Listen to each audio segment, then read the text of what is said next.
প্রিয় অভিবৃন্দ, আসসালামু আলাইকুম।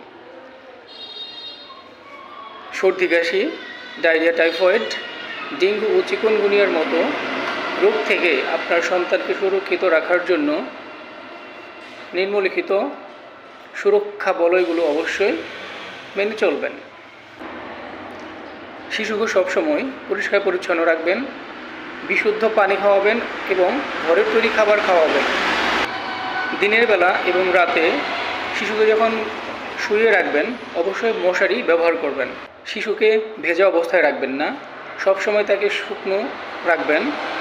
আর ঘরে পর্যাপ্ত আলো বাতাস চলাচলের ব্যবস্থা রাখবেন।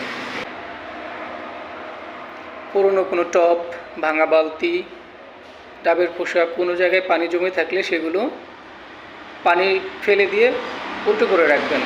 পানি জমতে পারে এমন কিছু পানি ফেলে দিয়ে উল্টো করে রাখবেন। বাড়ির আশেপাশে ঝোপঝাড় কেটে পরিষ্কার পরিচ্ছন্ন রাখবেন।